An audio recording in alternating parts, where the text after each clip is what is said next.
पूरे भारत देश में छठ पर्व की तैयारियां जोरों पर हैं और उसी को ध्यान में रखते हुए गाजियाबाद नगर निगम का भी दावा है कि गाजियाबाद में छठ पूजा के लिए तैयारियां विधिवत की जा चुकी हैं। लेकिन अभी हम उन्हीं तैयारियों का जायजा लेने के लिए पहुंचे हैं और आज तारीख है 7, 10 और 11 तारीख को छठ पूजा का पर्व पूरे भारत में हर्षोल्लास के साथ मनाया जाता है। और यहाँ तक कि अब यदि हम देखें तो पिछले लगभग 5 से 10 वर्षों से विदेशों में भी छठ पूजा की धूम देखने को मिलती है। गाजियाबाद में यदि हम बात करें तो आप देख रहे होंगे कि हिंडन नदी के तट पर अभी हम हैं और हिंडन नदी यदि आप ध्यान से देखेंगे तो आपको जल इसका काला देखने को मिलेगा, मतलब पूरी तरह से कचरा युक्त जल आपको देखने को मिल रहा है।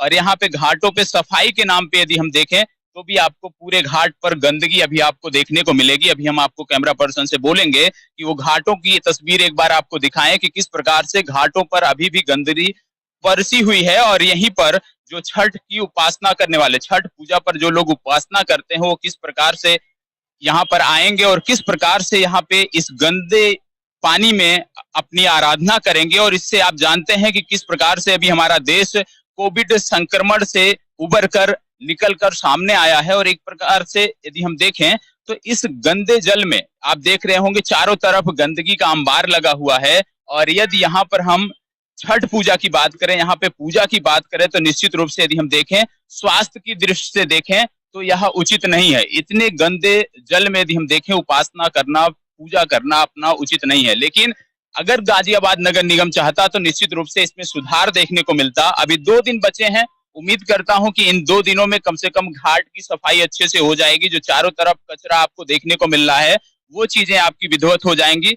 जल प्रदूषण जो आपको देखने को मिल रहा है, जल एकदम काला है, ये तो 1 दिन में 2 दिन में सही नहीं हो सकता है। लेकिन कम से कम घाटों के किनारे यदि हम देखें तो यहाँ पर चीजों को बेहतर गाजियाबाद नगर निगम द्वारा किया जा सकता है। यहाँ पर आपको देखने को मिलेगा कि बहुत सारे लोग अपने अपने जो स्थल इन्होंने बनाए हैं उसको यहाँ पे अंतिम रूप दे रहे हैं, मूर्त रूप देने का प्रयास भी किया जा रहा है। और अभी हम कुछ लोगों से जानने का भी प्रयास करेंगे कि किस प्रकार से इतने गंदे पानी में वो उपासना करेंगे, जबकि यहाँ पे देखें तो बहुत सारे खतरनाक केमिकल इस जल में मिले हुए हैं। क्योंकि कहीं ना कहीं ये सीवर का पानी है, कहीं ना कहीं फैक्ट्रियों से निकलने वाला जो दूषित कचरा है वो इसमें मिला हुआ है। तो निश्चित रूप से यदि हम देखें तो गाजियाबाद विशेष में जो हमें देखने को मिल रहा है, गाजियाबाद से जो हम आपको आंखों देखी दिखा रहे हैं वो चिंता का विषय है। निश्चित रूप से कम गाजियाबाद नगर निगम यदि जल को शुद्ध नहीं करा सकता क्योंकि उसके जो सीमा क्षेत्र है उससे बाहर है, तो कम से कम घाटों की साफ सफाई तो बेहतर कराई जा सकती है। कम से कम सीढ़ी नुमा आकार दिया जा सकता है जिससे छठ पर्व रखने वाले लोगों को सुलभता हो और आसानी से वो अपने पर्व में भाग ले सकें। आइए कुछ लोगों से बात भी करते हैं जो यहाँ पे काम कर रहे हैं। और यहाँ पे आपको दिखाते हैं कि पानी की सुविधा के लिए गाजियाबाद नगर निगम एक पाइप का भी यहाँ पे देखें तो निर्माण करा रहा है। और अभी 2 दिन शेष बचे हैं और उम्मीद है कि इन 2 दिनों में घाट पर भी स्वच्छता देखने को मिलेगी। हालांकि यहाँ पे कुछ देखने को मिल रहा है कि छिड़काव शायद कुछ कराया गया है। तो इन 2 दिनों में जो अभी 2 दिन बाकी हैं, 8 तारीख और 9 तारीख का, निश्चित रूप से शायद यदि गाजियाबाद नगर निगम तक यह वीडियो पहुंचे, हमारी आवाज पहुंचे, तो शायद यहाँ पे कुछ और सुविधाओं का जो है बढ़ोतरी किया जा सके।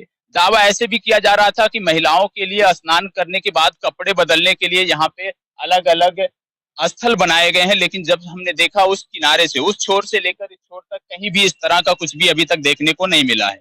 यह भी कहा जा रहा था कि नगर निगम के अधिकारी तैनात किए गए हैं, वहां पे जोन वाइज अधिकारी यहाँ पे तैनात किए गए हैं, लेकिन अभी एक भी नगर निगम का अधिकारी यहाँ पर देखने को नहीं मिला है। तो निश्चित रूप से कागजों में लाखों रुपए खर्च हो चुके होंगे घाटों की सफाई को लेकर, घाटों की साफ सफाई को लेकर, स्वच्छता को लेकर, लेकिन अभी ये सब जो खर्च हुए हैं सिर्फ कागजों में हुए हैं। जमीनी वास्तविकता यह है कि अभी यह देखने को नहीं मिल रहा है कि कहीं भी नगर निगम द्वारा कुछ उचित व्यवस्था कराई गई हो। तो इसी तरह से हम आगे भी आपको 8 तारीख का भी व्यू दिखाएंगे, 9 तारीख का भी दिखाएंगे और देखने का प्रयास करेंगे कि अंतिम दिन 10 तारीख को किस प्रकार की तैयारियां इस घाट पर रहती हैं। कैमरा पर्सन विकास कुमार के साथ कुलिंदर सिंह यादव की रिपोर्ट, गाजियाबाद।